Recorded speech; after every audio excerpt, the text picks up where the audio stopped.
So my name is Kate Freshman. I am a firefighter paramedic in North St. Louis County.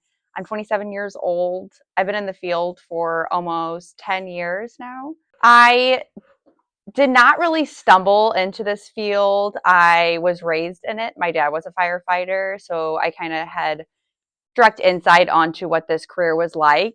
With that being said, he definitely held me to a different standard. It was very much everything is earned. You need to work hard. You need to be the best, essentially. So that trickles into the career choice that I made. Kind of funny. I originally wanted to be a meteorologist. Definitely am not a meteorologist now. I am obsessed with the weather, though. So one of the stories that really sticks out in my brain is when I went to tell my dad that I wanted to be a firefighter, and my mom was there as well. And at the time, I was probably 100 pounds, soaking wet. And they both looked at me and were like, "Are you sure that's something that you want to do?" And I was like, "Yeah, it looks really cool." And they both kind of looked at me and were like, "You can't do that. No offense, but I wouldn't feel comfortable with you being responsible for dragging your dad out of a fire if something were to happen." And that moment always sticks with me, especially throughout my career and when I'm training or working with the guys. You have to be able to do the job. There's no room for excuses. You have to be held to a higher standard because the guys that you're working with, their lives depend on it, as well as the residents that you're serving. So when they said those things, I'm very much a person that you tell me I can't do something, I'm going to go ahead and I'm going to do it, whether that's something in my personal life or my professional life. So I started working out. I got a physical trainer and I went to the fire academy, which is probably one of the most difficult experiences of my life because it's made for these big burly guys to go through, and I definitely was not that. So I worked really hard. I got my fitness up and I just tried to be the best person that I could be and earn my spot. I work in North St. Louis County now because my dad worked on a completely other side of St. Louis, and I wanted to make my own name for myself. I wanted to have my own reputation and I wanted to earn the respect that I have now. My dad's someone that has always put hard work in, was always, had that rookie mentality. So he was always trying to learn, always try to be better. That's something that I try to instill in myself. And I feel like I've really fostered that mentality as well. But it's funny now because one day he came up to me and was like, "This is ridiculous. I'm Kate's dad now." And I said, "Okay, well, I'm okay with this." It's been a little bit of a switch, but I really enjoyed that I have my own reputation. I am my own person. I have my own respect where yes, he is a very respected man, but I wasn't given anything because of who he was, if that makes sense. Yeah. I actually founded a organization called Fire Up St. Louis. It's a female fire camp, and it's an opportunity for women to try out the field of firefighter paramedic. We put them through these extensive drills. It's completely realistic, completely hands-on, and it gives them insight on what it truly is like to do the job. It's not something that anybody can do, and it is really hard, but you can definitely do it if you work hard and you earn your spot. People often ask me, "Oh, what is it like to be a female in the fire service?" Or "What's it like working with the guys?" Or "Oh, do they coddle you?" And I hate that question because I feel like there should be a standard for everybody. And I really stand my ground on that. There should be an expectation and everybody has to meet that expectation, whether you're a female or a male. I this is the job has roles and it has expectations, and just because you're a girl or somebody else, or maybe you're not as strong, you have to figure out how to do the job. There's absolutely no room for excuses because, like I said, people's lives depend on it and the guys depend on it. and it's not something that you can cut corners on because you will be exposed. I feel like being a woman, you have to train harder and you have to work harder because you stick out like a sore thumb because there isn't a lot of women in the fire service. So there could be a scrawny guy that maybe isn't that great at the job, or somebody that's really like out of shape and they could slip through the cracks, but you're not going to because everybody's going to be looking at you and it's, can she do this or can she not?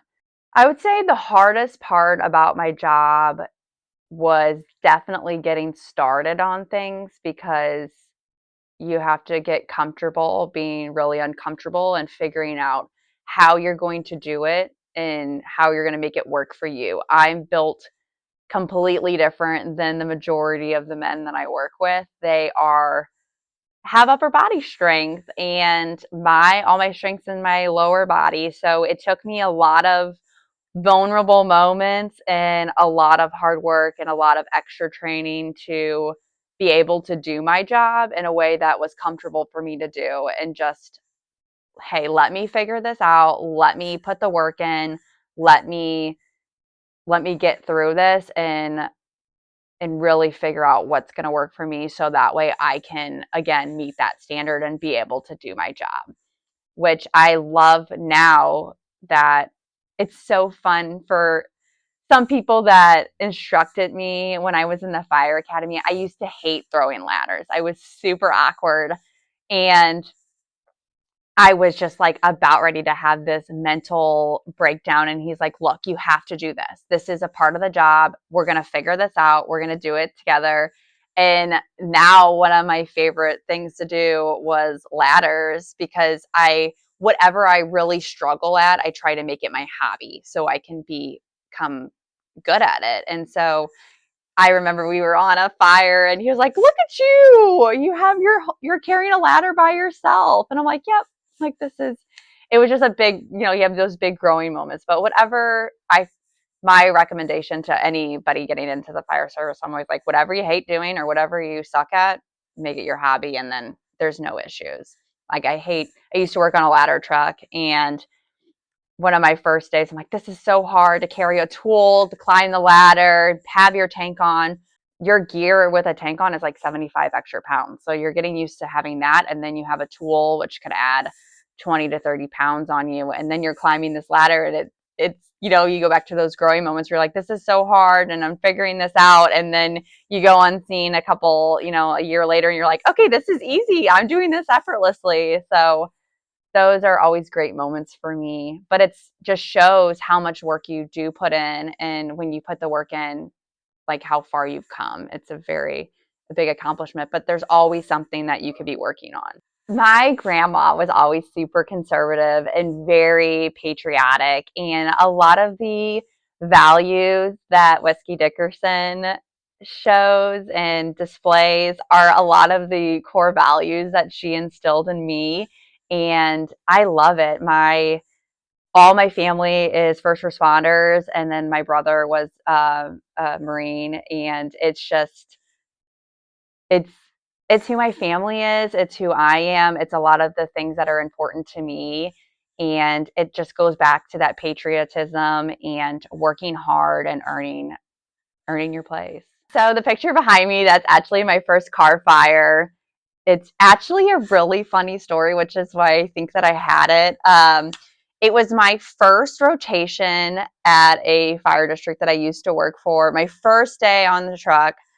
And so we get this car fire. And so that's me.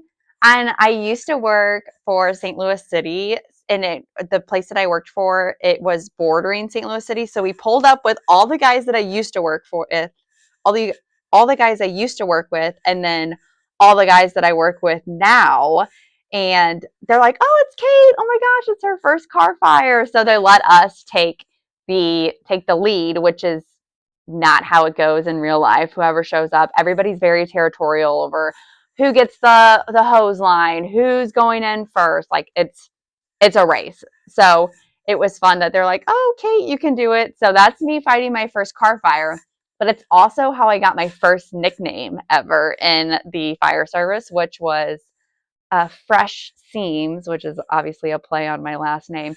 So we were cleaning up the hose and I squatted down. I had my bunker pants on and I felt like that kind of felt weird. Anyways, didn't think anything of it. Get this fire all cleaned up.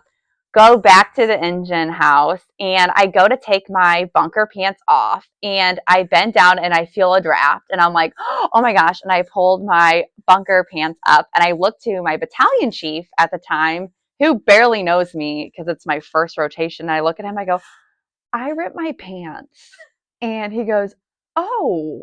And I ripped my pants seam to seam on my first, it was so embarrassing, but on my first car fire. And so that's actually a good picture, a good memory from it. Yeah, so the big elephant in the room, sometimes we can be a bit mischievous. Not really. We're very good people, I swear.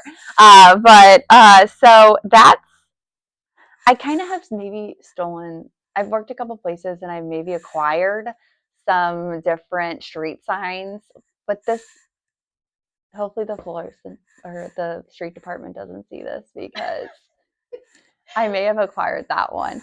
I saw it and I was like, are we on MBA? And someone knocked it down and I go, oh, that, that's, that would be cool to have. And it may or may not have ended up in my basement. As you see here.